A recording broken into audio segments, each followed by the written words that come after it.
ലോകത്തെ വൻശക്തികളുടെ കൂട്ടായ്മയായ ബ്രിക്സിനെ നയിക്കാൻ തയ്യാറെടുത്ത ഭാരതം ദേശീയ പൈതൃകമായ താമരയെ മധ്യസ്ഥാനത്ത് നിർത്തി പുറത്തിറക്കിയ പുതിയ ലോഗോ ആഗോള രാഷ്ട്രീയത്തിൽ ഭാരതത്തിന്റെ തലപൊക്കം ഒരിക്കൽ കൂടി തെളിയിക്കുന്നു. ഈ വർഷം ഭാരതത്തിൽ നടക്കാനിരിക്കുന്ന ബ്രിക്സ് ഉച്ചകോടിയുടെ ഔദ്യോഗിക ലോഗോ പുറത്തിറക്കി. ചൊവ്വാഴ്ച ന്യൂഡൽഹിയിൽ നടന്ന ചടങ്ങിൽ വിദേശകാര്യമന്ത്രി എസ് ജയശങ്കറാണ് ലോഗോ പ്രകാശനം ചെയ്തത്. ഭാരതത്തിന്റെ ദേശീയ പുഷ്പമായ താമരയാണ് ലോഗോയുടെ പ്രധാന ആകർഷണം. ഭാരതത്തിന്റെ പാരമ്പര്യവും ബ്രിക്സ് രാജ്യങ്ങളുടെ കൂട്ടായ്മയും പ്രതിഫലിപ്പിക്കുന്ന രീതിയിലാണ് ലോഗോ രൂപകൽപ്പന ചെയ്തിരിക്കുന്നത്. താമരയുടെ ഉള്ളിലെ ദളങ്ങൾ നമസ്തേ എന്ന ആംഗ്യരൂപത്തിൽ കൈകൾ കൂപ്പിയിരിക്കുന്ന രീതിയിലാണ്. ഇത് അതിഥികളെ ആദരിക്കുകയും അവരെ സ്വാഗതം ചെയ്യുന്നതായും സൂചിപ്പിക്കുന്നു.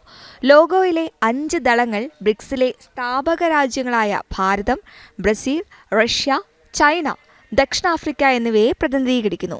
അതേസമയം ഉച്ചകോടിയിൽ ഭാരതം പ്രധാനമായും പ്രതിരോധശേഷി, നൂതന ആശയങ്ങൾ, സഹകരണം, സുസ്ഥിരത എന്നീ 4 വിഷയങ്ങൾക്കാണ് മുൻഗണന നൽകുന്നതെന്ന് വിദേശകാര്യമന്ത്രി എസ് ജയശങ്കർ വ്യക്തമാക്കി. ബ്രിക്സ് കൂട്ടായ്മ രൂപീകരിച്ചിട്ട് 20 വർഷം തികയുന്ന വേളയിലാണ് ഭാരതം അധ്യക്ഷസ്ഥാനം ഏറ്റെടുക്കുന്നത്. വികസ്വര രാജ്യങ്ങളുടെയും വളർന്നുവരുന്ന സമ്പദ് വ്യവസ്ഥകളുടെയും വേദിയായി ബ്രിക്സ് മാറിയിട്ടുണ്ടെന്നും അദ്ദേഹം പറഞ്ഞു.